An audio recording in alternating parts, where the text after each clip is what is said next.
Go. Don't come back. 4 words that ended her childhood. Today, those same 4 words echo in a courtroom as she watches her mother's world collapse and smiles for the first time in 14 years.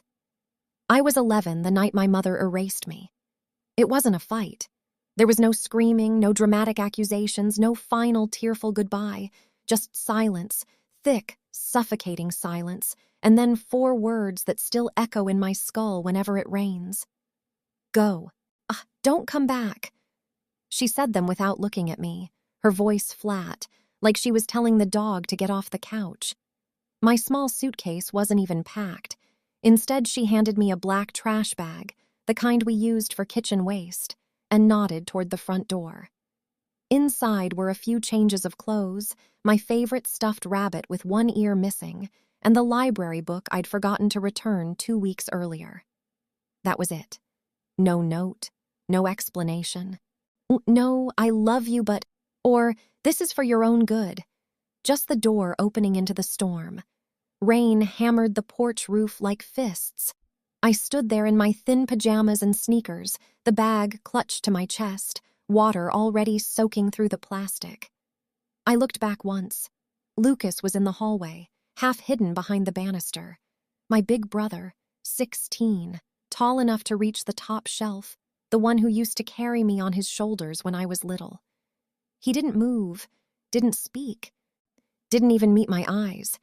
He just watched, arms folded like this was something that happened in other families, not ours. I waited for him to say something. Anything.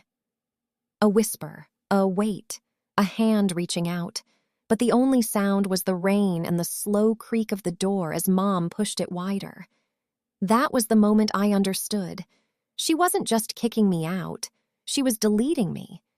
From the family photos on the mantle, from the dinner table arguments, from every story they would tell about us from now on. I was no longer the daughter, the little sister, the accident they had to deal with. I was gone. Erased. I stepped into the downpour. The cold hit like a slap. My feet slipped on the wet concrete as I walked down the driveway, not knowing where I was going, only knowing I couldn't stay. Behind me, the door clicked shut. Not slammed, just closed, quiet and final. Blocks away, shivering under a street lamp, I remembered Grandpa Henry's house. It was the only other place that had ever felt like home. I didn't have a phone, didn't have money for a cab, but I knew the way. I walked. Through puddles that swallowed my sneakers, past houses with warm yellow windows where families were probably eating dinner or watching TV together. I walked until my legs burned and my teeth chattered so hard I thought they'd crack. When I finally reached his porch, I was drenched, the trash bag dripping at my side. I rang the bell with numb fingers. The door opened almost immediately. Grandpa Henry stood there in his old cardigan, glasses fogged from the warmth inside. He didn't ask questions. He didn't gasp or demand to know what happened. He just looked at me, really looked, and then stepped aside. "Come in, sweetheart," he said softly.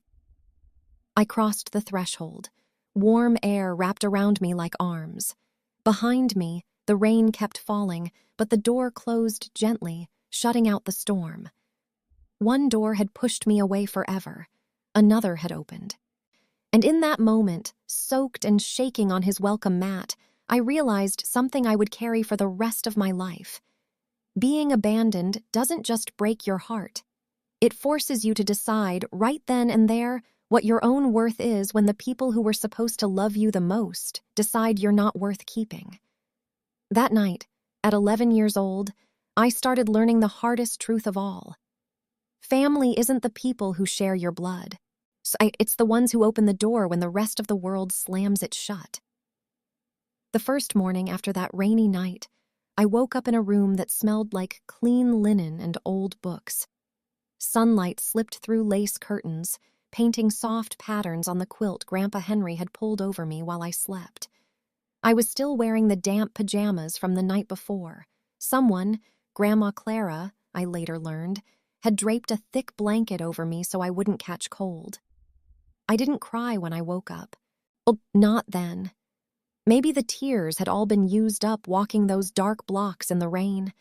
Instead, I just lay there, staring at the ceiling fan turning slowly, listening to the unfamiliar sounds of a house that wasn't mine anymore.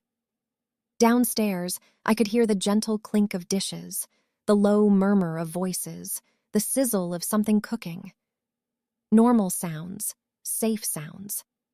When I finally crept downstairs, Grandpa Henry was at the stove flipping pancakes. Grandma Clara set a plate in front of an empty chair the moment she saw me. No questions. No, what happened, or why are you here? Just, syrup's on the table, sweetheart. Sit. I sat. I ate. The pancakes were warm, golden at the edges, and tasted like someone had cared enough to make them just right. For the first time in what felt like forever, my stomach didn't hurt from fear. That was how it began. The 7 quiet years on Hubbard Street. Life there was small and steady. Grandpa Henry worked part-time at the local historical society, cataloging old maps and letters from people long gone. Grandma Clara gardened in the backyard, grew tomatoes so sweet I ate them like apples, and taught me how to knit even though my stitches were always crooked. We ate dinner at 6:30 every night. We watched old movies on Saturday evenings. We went to the farmer's market on Sundays, where Grandpa would buy me a single cinnamon roll and let me choose one flower for the kitchen table. It was ordinary. It was boring, in the best possible way. No shouting, no slammed doors, no sudden silences that felt like knives. Just routine and kindness, and the kind of love that doesn't need to announce itself. I never asked why Mom had done what she did. They never offered an explanation. Maybe they didn't know the full story either. Or maybe they did. And they chose silence because silence was kinder than the truth. Either way, I learned to stop waiting for answers that might never come. Mom disappeared from my life completely. No calls, no letters, no birthday cards slipped under the door with a fake, cheerful note. 7 years passed without a single trace of her. That silence was louder than any explanation could have been. It told me everything. This wasn't an impulse, a bad night, a mistake she regretted in the morning. This was deliberate, permanent. She had chosen to make me disappear from her story, and she never looked back. But Grandpa Henry, he never stopped looking forward. I didn't notice it at first. I was too busy being a kid again, too grateful for the safety to question the small things. Like the way he sometimes disappeared into his study for hours with the door closed, or how he'd receive thick envelopes in the mail and lock them away in the bottom drawer of his desk, or the carved oak box that sat on the highest shelf in his office, solid, heavy, always locked. I once asked what was inside. Future things, he said with a small smile, when the time comes. I didn't press. I trusted him the way you trust gravity, without thinking about it. Years later, I would understand. He wasn't just taking me in. He was building something around me, a shield made of paperwork and patience, a safety net I couldn't see because I was standing on it. Every quiet afternoon he spent with that lawyer, Jonathan Hale, the man who always wore dark suits and spoke in calm, measured sentences, was another brick in the wall between me and the family that had thrown me away. Jonathan started coming to the house maybe once every few months. They'd sit in the study with the door half open so I could hear the low rumble of their voices but not the words. Sometimes I'd catch glimpses, folders spread across the desk, pens scratching paper. Grandpa nodding slowly like he was signing away pieces of his own piece so I could have mine. I didn't know then that the oak box held more than keepsakes. Inside were documents, copies of wills, trust papers, letters Grandpa had written to me over the years, things he wanted me to have only when I was ready, when I could understand that love isn't always loud. Sometimes it's a locked box on a high shelf, waiting patiently for the day you're tall enough to reach it. Those 7 years on Hubbard Street didn't heal the hole Mom left in me. Nothing could erase that night in the rain. But they gave me something better. Proof that love could be quiet, steady and unbreakable, that someone could choose you every single day without ever saying the words out loud. Grandpa Henry never once told me he loved me in a big speech. He just opened the door that night, fed me pancakes the next morning, and spent the next 7 years quietly making sure no one could ever erase me again. That was his way, and it was enough. The call came on a Tuesday afternoon in late October. Grandpa Henry had slipped away quietly in his sleep, the way he did most things, without fanfare, without burdening anyone. The nurse at the hospital said it was peaceful. I believed her because peaceful was how he lived. I was 25 then, running my own small tech startup out of a rented office above a coffee shop. When the doctor told me, I didn't cry right away. I just thanked him, hung up, and stared at the spreadsheet on my screen until the numbers blurred. Then I closed the laptop, walked home, and sat on the floor of my apartment with my back against the wall until the streetlights came on. The funeral was 3 days later. Small. Dignified. Exactly what he would have wanted. Grandma Clara had passed 2 years earlier, so it was just a handful of old friends from the Historical Society. A few neighbors and them. Mom and Lucas arrived together, stepping out of a black sedan like they belonged there. Mom wore a dark coat and sunglasses even though the sky was overcast. She looked thinner than I remembered, her face arranged into an expression of fragile grief. When she saw me across the graveside, she pressed a hand to her chest, lips trembling, as if the sight of her long-lost daughter had physically wounded her. I didn't move toward her. I didn't have to pretend anymore. Lucas stood beside her, taller now, broader, wearing a suit that looked expensive but slightly rumpled, like he'd slept in it on the plane. He caught my eye once during the service. No nod, no small, sad smile. Just a quick glance, then he looked away, as if I were someone he used to know. After the burial, people gathered at the house on Hubbard Street one last time. The same house where pancakes had been made on rainy mornings, where I'd learned to knit crooked scarves, where I'd first felt safe. Now it smelled of coffee and lilies, and the rooms felt too full of strangers pretending to mourn. I was in the kitchen refilling the water pitcher when Lucas found me. He leaned against the doorframe, arms crossed, voice low. "Hey," he said, like we were catching up after a few months, not 14 years. I didn't answer. I kept pouring. He cleared his throat. "Look, Grandpa left everything to Mom and me. The house, the accounts, whatever was left after medical bills. There's nothing for you. He didn't change the will after you left." The word left landed like a slap, as if I had chosen to walk out into the rain with a trash bag at 11 years old. I set the pitcher down carefully. "He told you that." Lucas shrugged, eyes sliding away. "It's what the lawyer said. You weren't mentioned. Sorry." He didn't sound sorry. He sounded rehearsed. I looked at him, really looked. The boy who once carried me on his shoulders was gone. In his place was a man who had learned how to lie smoothly, how to twist silence into something that benefited him. Before I could respond, Jonathan Hale appeared in the doorway behind him. The lawyer had aged gracefully, silver at the temples now, still in the same dark suit, still calm in that way that made you feel the world wasn't spinning out of control. "Miss Aria," he said gently, ignoring Lucas entirely. "May I speak with you privately?" Lucas stiffened. But Jonathan didn't wait for permission. He stepped forward, handed me a plain manila envelope sealed with red wax. The seal was old, cracked in places but intact. "This is for you," Jonathan said. "Your grandfather asked me to deliver it personally, after the funeral, only after." I took it. The paper felt heavy, important. Lucas's voice sharpened. "What is that?" Jonathan turned to him with polite indifference. "It's a private matter between Mr. Henry and his granddaughter, and nothing that concerns the estate proceedings." Lucas opened his mouth, closed it. Mom appeared then, hovering just outside the kitchen like she was afraid to come closer. Her eyes were red-rimmed, mascara smudged artfully.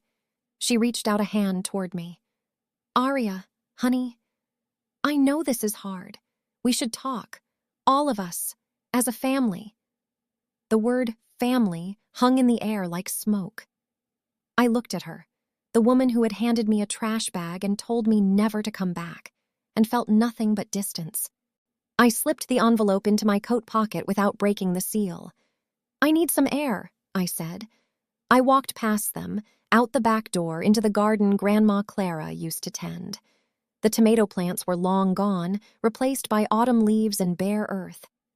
I sat on the old wooden bench where Grandpa used to read the paper and stared at the sealed envelope in my hands. 14 years it had waited. 14 years since the night in the rain. Grandpa had kept it locked away. Well, not because he was hiding something from me, but because he knew I wasn't ready. Not at 11, not at 15, not even at 20. He had waited until the day I could hold the truth without it breaking me completely. I didn't open it then. I couldn't. The weight of the funeral, the lies still fresh in my ears, the performance Mom and Lucas were putting on. It was too much. I needed time to breathe, to remember who I had become without them. So I tucked the envelope deeper into my pocket and let it stay sealed. The truth, I realized, could wait a little longer. It had already waited 14 years. It could wait until I was ready to face what they had tried so hard to bury. After the funeral, I didn't go back to Hubbard Street right away. The house felt too full of ghosts. Grandpa's empty armchair, Grandma's knitting basket still half-finished on the side table. The faint smell of old books and coffee that would never quite leave the walls. I locked the door and left it exactly as it was. I wasn't ready to live in it yet. Maybe I never would be. Instead, I threw myself into the only thing that felt like forward motion: code. I'd started studying computer science in community college right after high school, paid for with scholarships and night shifts at a diner. I wasn't one of those prodigies who dreamed of Silicon Valley from age 12. I didn't code because I loved algorithms or wanted to change the world in some grand, flashy way. I coded because it was predictable, reliable. If you wrote the right lines in the right order, the machine did exactly what you told it to. No sudden silences, no doors slammed in your face. No one could erase you with 4 words. By 23, I'd graduated, landed a junior developer job at a small firm, and started saving every spare dollar. At 25, right around the time Grandpa died, I quit and founded Hearthline. The name wasn't an accident. I'd almost called it Hearthine at first, a quiet nod to the word hearth, the warm center of a home, but I changed it at the last minute. Hearthline felt cleaner, less personal, less like I was wearing my scars on the company logo. Hearthline was simple at first, a platform that connected young adults aging out of foster care with practical resources, temporary housing listings, job training partnerships, mental health referrals, even small emergency grants funded by donations. Nothing revolutionary on paper. But I built it because I knew exactly what it felt like to turn 18 with nowhere to go, no safety net, no one who remembered your birthday. I knew the terror of realizing the system that was supposed to protect you stops caring the day you're legally an adult. I didn't build it out of ambition. Ambition is for people who grow up believing the world owes them something. I built it out of memory, out of nights I spent Googling how to survive when no one wants you at 3 a.m, out of the trash bag Mom handed me when I was 11. Every line of code, every pitch deck slide, every late-night email to potential donors was me saying to my younger self, "You deserved better, and if no one else is going to give it, I will." The company grew slowly. First a few users, then a few hundred, then partnerships with nonprofits across 3 states. We got a small seed round from an impact investor who said our mission resonated. I smiled and thanked him, but inside I thought, it doesn't just resonate, it bleeds. Through it all, there was Maya Collins.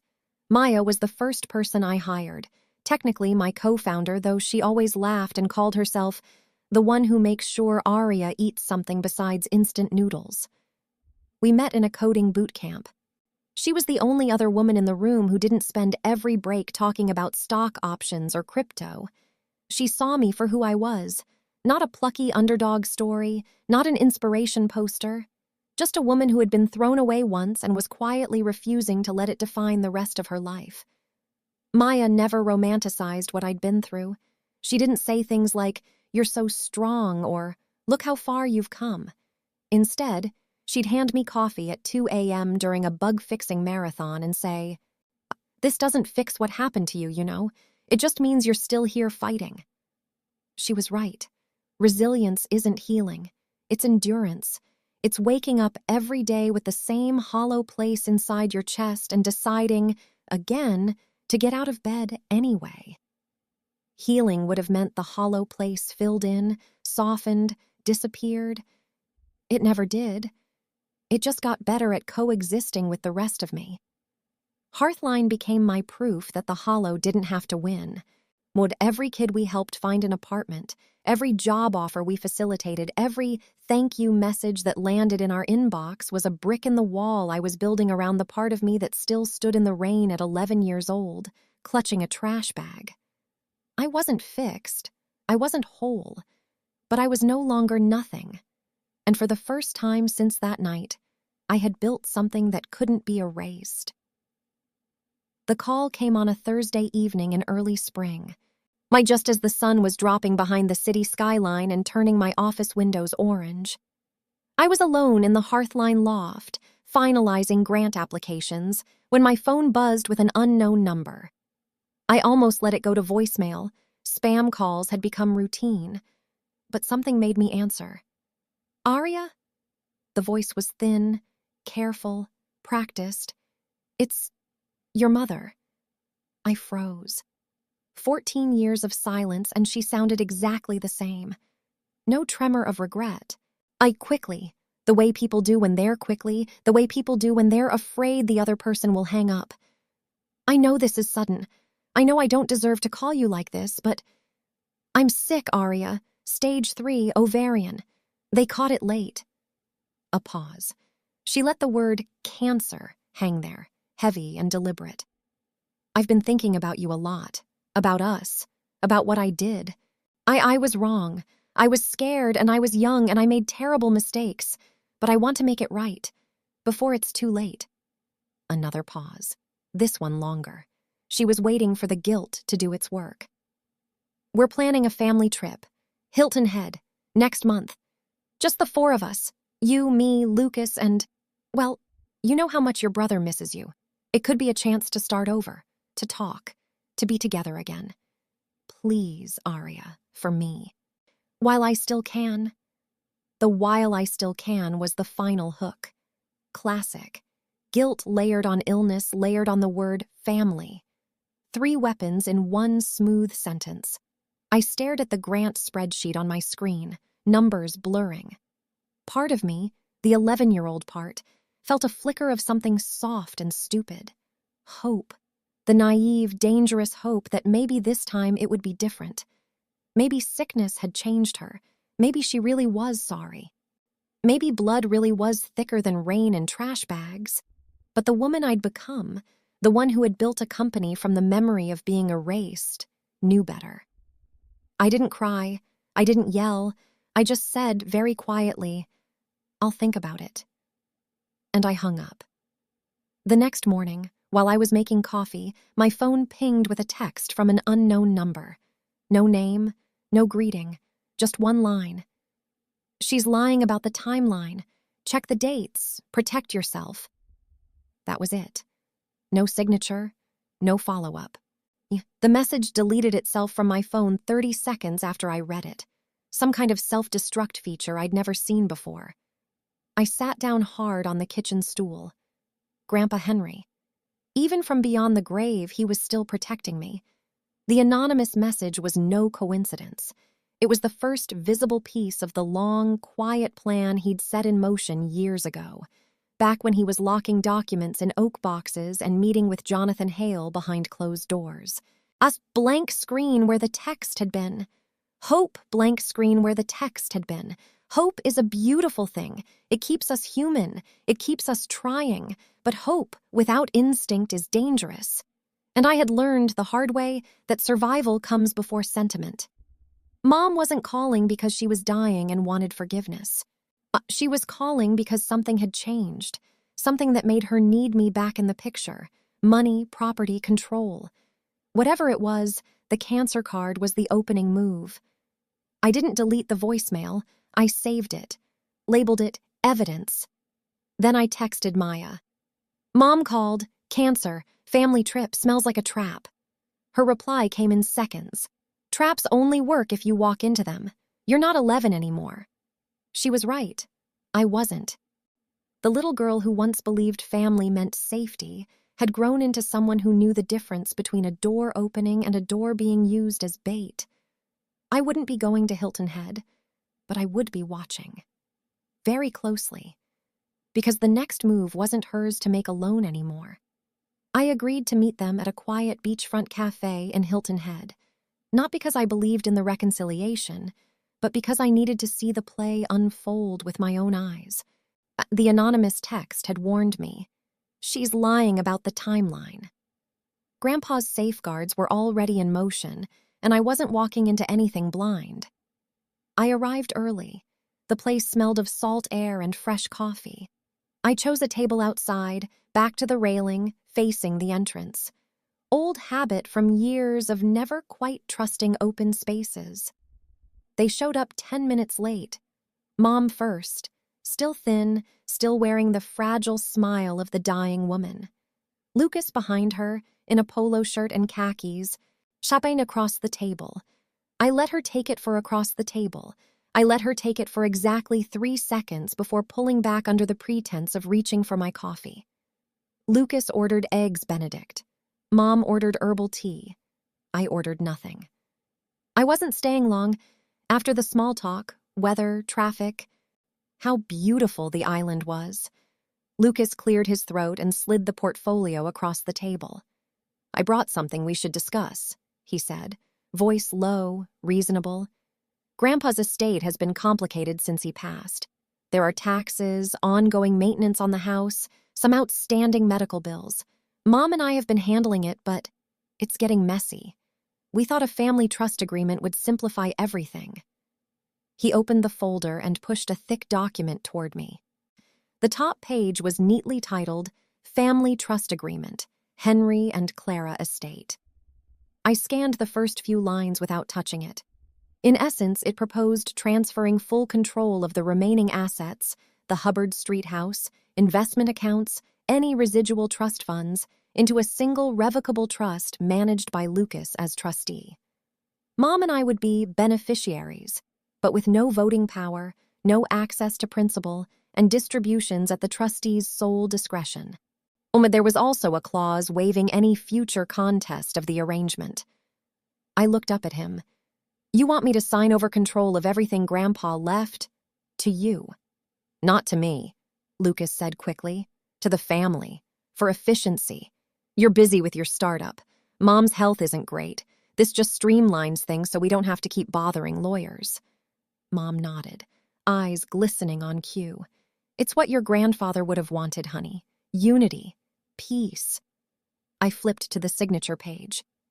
There was already a line for my name, pre-printed. How much do you owe, Lucas? I asked quietly. He blinked. What? The gambling debt. How much? The color drained from his face for half a second before he recovered. I don't know what you're... $340,000, I said. That's the number I heard. Is it higher now? Mom's hand flew to her mouth. Aria, that's not... Lucas leaned forward, voice dropping to a hiss. You've been digging? After all these years of staying away, now you're playing detective? I didn't have to dig far, I lied smoothly. The anonymous message hadn't given numbers, but the panic in his eyes confirmed it. People talk, especially when money's involved. Silence stretched across the table.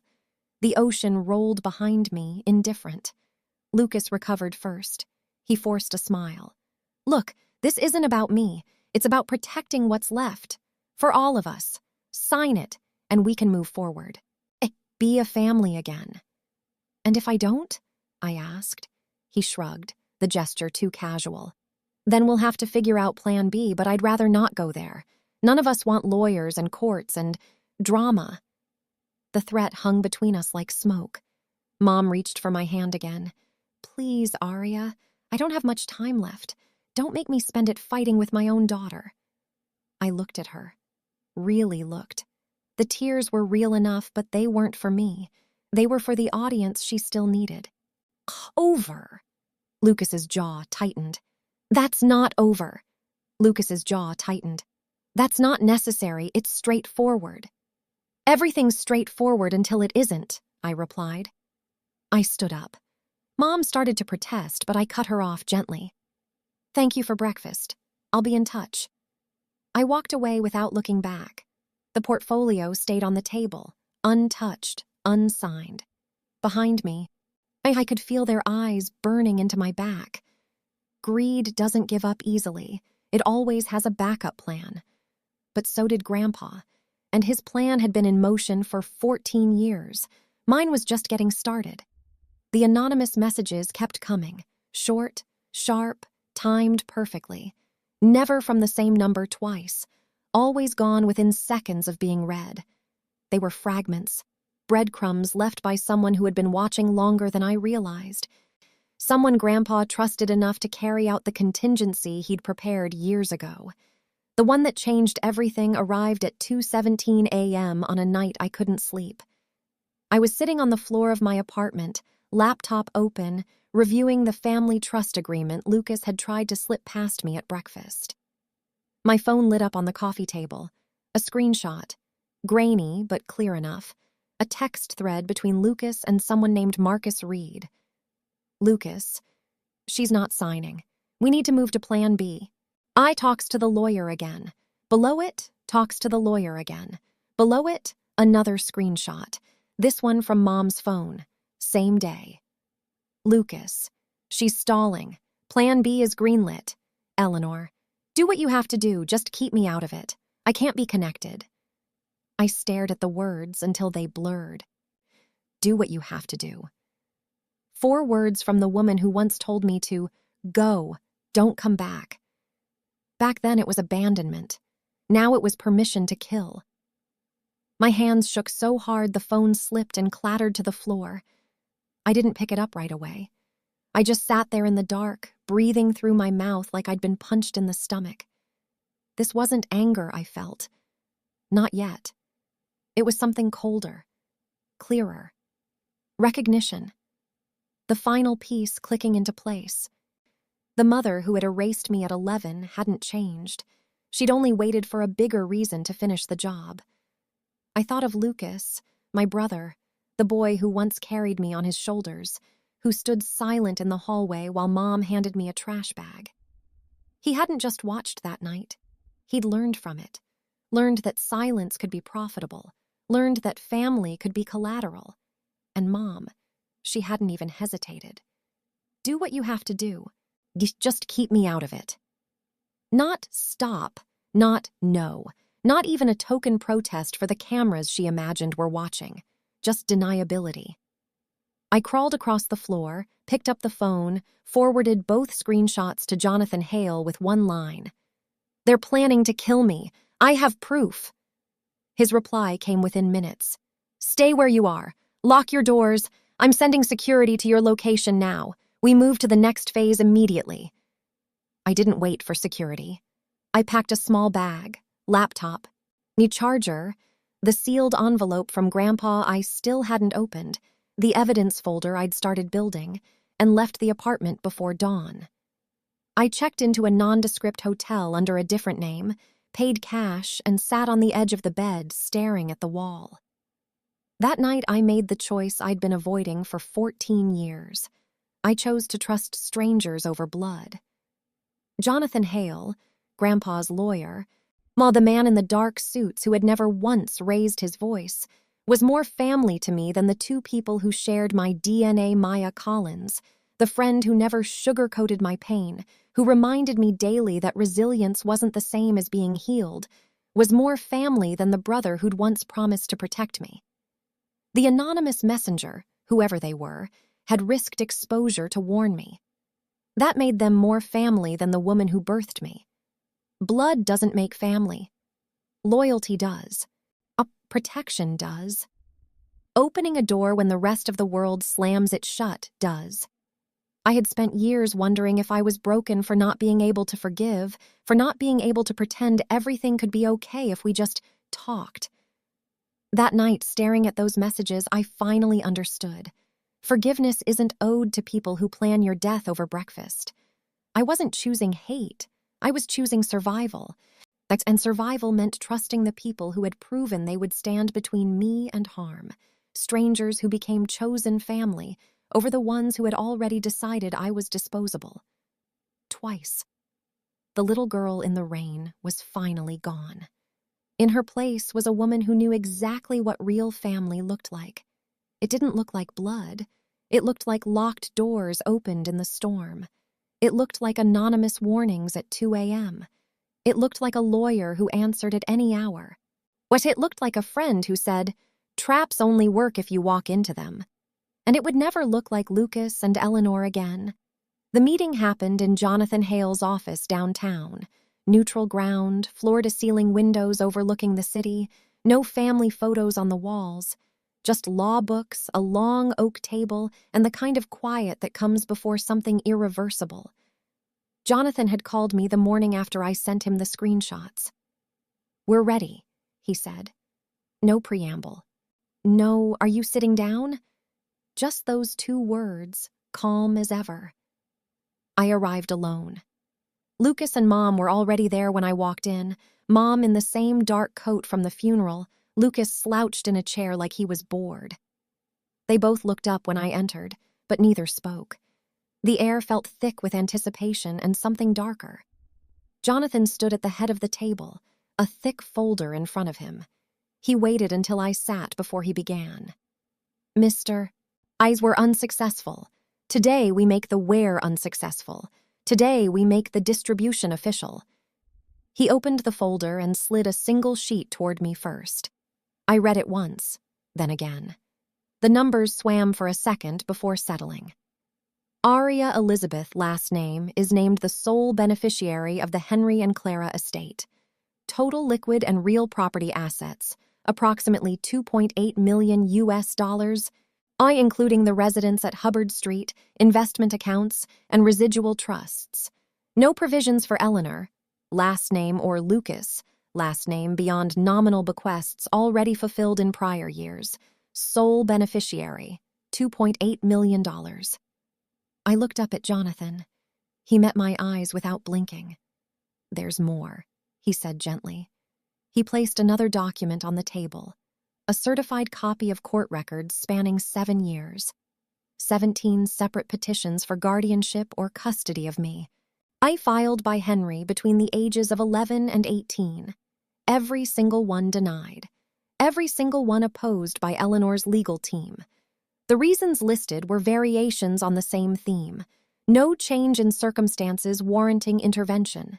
Child's current placement stable. Mother retains parental rights. 17 times Grandpa tried to get me back legally. 17 times Mom blocked him. I felt the room tilt, but I didn't cry. I just stared at the dates, the signatures, the official stamps. Was different times. I was protecting... Jonathan cut her off without raising his voice. "We're not here to debate intent, Mrs. Umway's last name. We're here to execute Mr. Henry's final wishes." He reached into the folder again and withdrew a small leather-bound book. Grandpa's diary, the one he used to write in during quiet evenings on the porch, the one I'd seen but never read. Jonathan opened it to a marked page and began reading aloud, his tone measured but clear. "March 12th, 2012. Aria has been with us a year now. She still wakes up sometimes calling for her mother in her sleep. I don't know if Eleanor will ever come back for her. I don't know if I want her to. What I do know is this. If I fight too hard too soon, Eleanor will dig in deeper. She'll use the courts, the drama, the sympathy.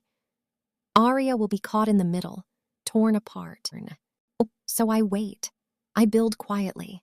I make sure Arya grows strong enough to stand on her own before the truth comes out, because the day it does, she needs to be unbreakable. He turned the page. October 3rd, 2018. She's 18 today, free. She thinks she's free because no one wants her anymore. She doesn't know I've spent years making sure no one can take her again. The box is ready. The will is ironclad. Jonathan knows what to do when I'm gone. I let her believe she built her life alone so she would never doubt she could. Strength isn't given, it's forged, and I've been the forge. Jonathan closed the diary softly. That's the last entry before he passed, he said. He wrote it knowing the end was near. Silence swallowed the room. Lucas's face had gone gray. Mom stared at the table like it might open and swallow her. I looked at Grandpa's words on the page, his careful handwriting, with the faint ink smudges where his hand had rested too long. He hadn't failed me. He hadn't abandoned the fight. He'd chosen the longest, hardest path, letting me think I was alone so I would learn to stand alone. So that when the truth finally came, it wouldn't shatter me. It would arm me. He protected me from the shadows for 14 years. He let me believe I was building my own nest so I would never again wait for someone else to open a door. I closed the diary and placed my hand on the cover. "I thank you," I whispered. To Jonathan, to the empty chair where Grandpa should have been, to the man who loved me enough to stay invisible. Lucas tried to speak then, something about appeals, about fairness, but Jonathan raised a hand. The will is probated. The assets are transferring today. Any contest will be met with the full documentation of attempted murder conspiracy as provided by Miss Aria's counsel. I advise against it. Mom finally looked at me. Her eyes were wet, but the tears looked rehearsed. "Arya, I never meant—" "Don't," I said quietly. "Just don't." I stood up. The weight of $2.8 million didn't feel like money. It felt like proof. Proof that someone had believed in me enough to plan for a future I couldn't yet see. I walked out without another word. Behind me, the masks were finally off. In front of me was the life Grandpa had spent years quietly designing. Protection doesn't always look like a shield in front of you. Sometimes it looks like a shadow that follows you until you're strong enough to walk into the light alone. And sometimes the deepest love is the kind you never see coming, because it was never meant to be seen, only felt when the time was right. The courtroom smelled of polished wood, old paper, and the faint metallic tang of anxiety. I sat in the front row on the plaintiff's side, Jonathan Hale beside me, his briefcase open on the table like a quiet weapon. Across the aisle, Lucas sat between two deputies, hands cuffed in front, staring straight ahead. Mom was in the gallery behind him, dressed in muted gray, hands folded in her lap as if attending a church service instead of a hearing that would decide whether her son went to prison and whether her name would be dragged through public records forever. The judge, a woman in her late 50s with sharp eyes and no patience for theatrics, called the session to order. She didn't waste time on pleasantries. We are here today on the petition to validate the last will and testament of Henry, last name, contested by Eleanor, last name, and Lucas, last name, and on the related criminal matter of conspiracy to commit murder in the first degree against Arya, last name. She nodded to the bailiff, who dimmed the light slightly so the large screen at the front could be seen clearly. Jonathan stood first. He didn't pace or gesture dramatically.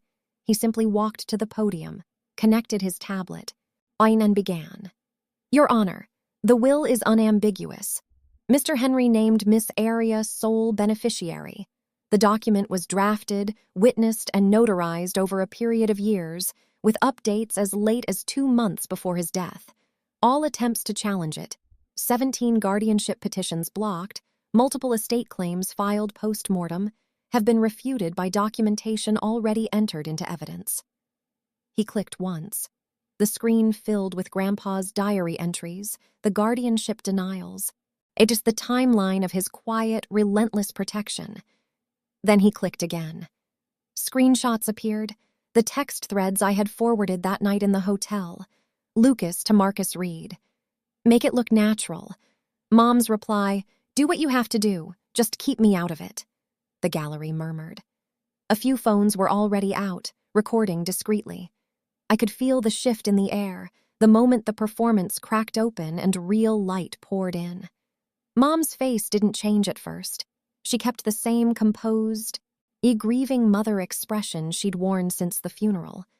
But when the judge asked her counsel to respond, her lawyer stood and spoke in careful, measured tones. My client asserts that these messages were taken out of context, possibly fabricated. The judge raised a hand. Counselor, forensic analysis from the State Cybercrimes Unit has authenticated the metadata, device IDs, and timestamps. The messages are genuine. Proceed. Lucas's shoulders slumped. He didn't look at me. He didn't look at anyone. When it was his turn to speak, he stood slowly. His voice was low, almost conversational. I was in debt. Bad debt. I panicked. I never meant for it to go this far. I just wanted the money. I thought if she signed the trust... He stopped, swallowed. I'm sorry. The apology landed flat. No one in the room believed it was for me.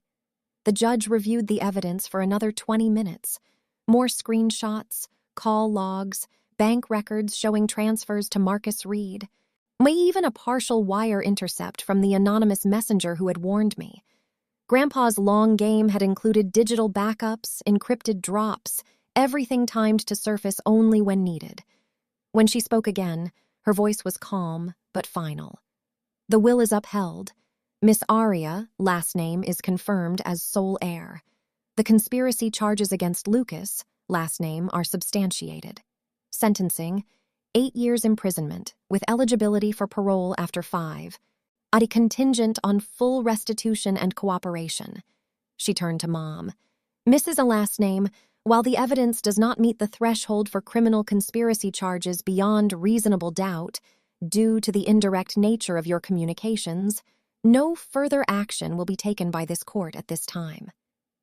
Mom exhaled, a small, relieved sound, but the judge wasn't finished. However, she continued, this court does not operate in a vacuum.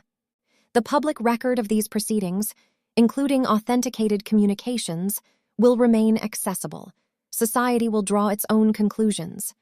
She closed the file. Court adjourned. The gavel came down once. Lucas was led away in cuffs. He didn't look back. Mom stood slowly, smoothing her skirt, trying to gather the shreds of dignity she had left.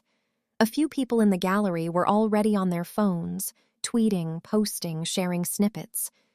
The story was spreading before we even left the building. I watched her walk toward the exit. No one approached her. No sympathetic hand on her shoulder. No whispers of support. Just space opening around her like water parting. She had always needed an audience, needed to be seen as the victim, the long-suffering mother, the one who deserved pity and forgiveness. That audience was gone now, replaced by screenshots, court transcripts, and the cold, permanent light of public knowledge. She wasn't going to prison.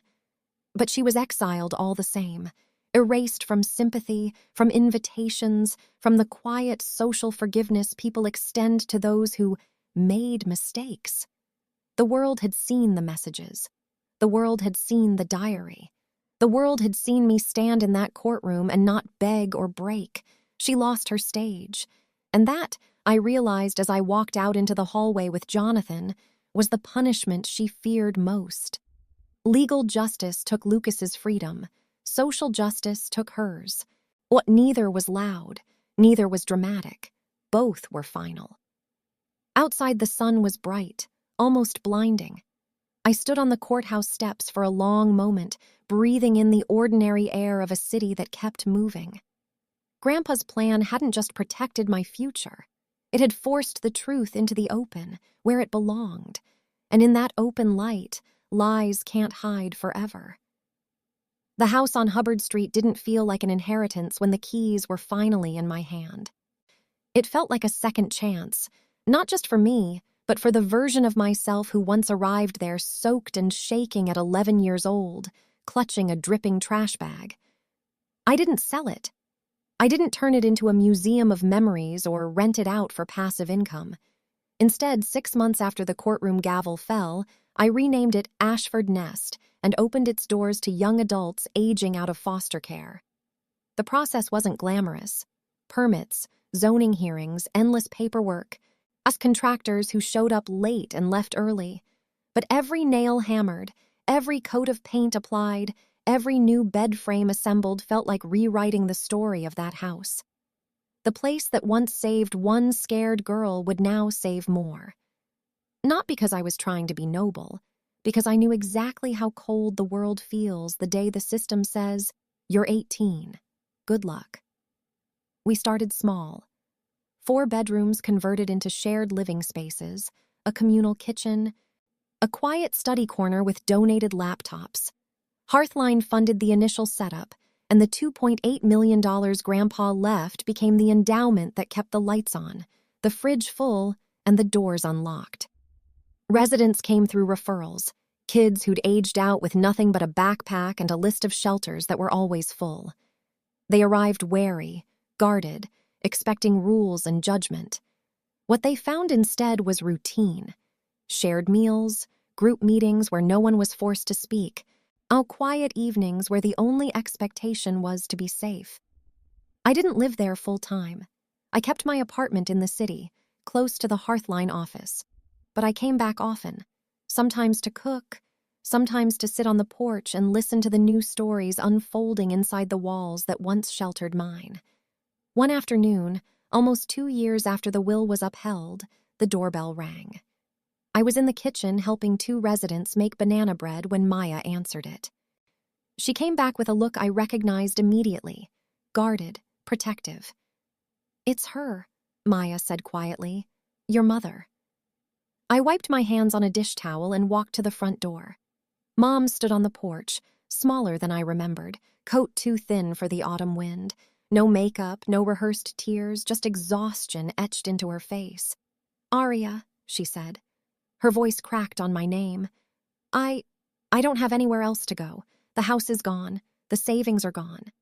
From the hallway, silent, curious. Maya from the hallway, silent, curious. Maya stood a few steps behind me, arms crossed. I looked at her, the woman who had handed me a trash bag in the rain, who had blocked Grandpa's every attempt to bring me home, who had texted, "Do what you have to do. Just keep me out of it." The woman who had performed grief so convincingly for so long that even she might have started believing it. I didn't feel rage. I didn't feel pity. I felt clear. "No," I said. The word came out steady, not loud, not cruel, just final.